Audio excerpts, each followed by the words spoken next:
Bonjour, je suis David Bérinck, le directeur général de l'établissement public Campus Condorcet. Je vous souhaite la bienvenue sur le site d'Aubervilliers du futur Campus Condorcet.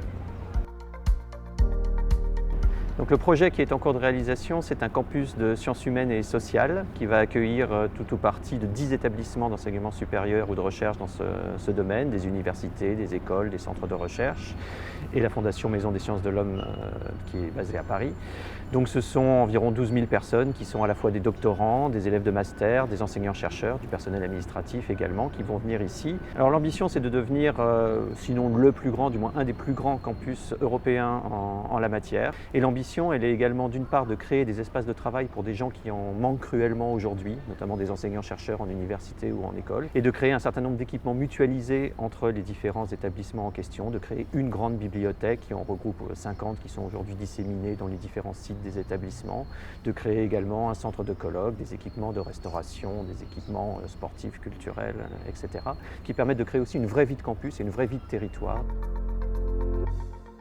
L'idée originale vient de deux de nos membres fondateurs, l'École pratique des hautes études et l'École des hautes études en sciences sociales, qui, autour de l'année 2007, s'interrogeaient justement sur la meilleure façon de faire face à la pénurie de locaux que j'évoquais tout à l'heure.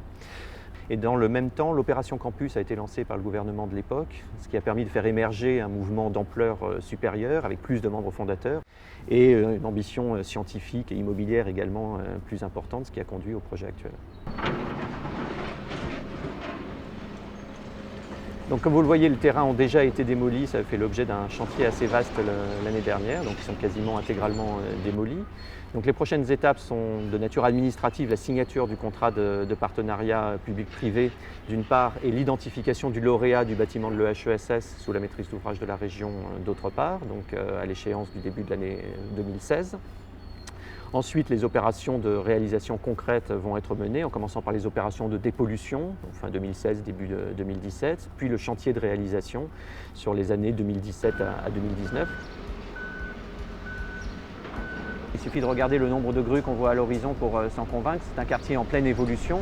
La place du Front populaire n'existait pas il y a encore 2 ou 3 ans. C'est l'arrivée du métro qui a largement boosté entre guillemets, le développement de ce quartier.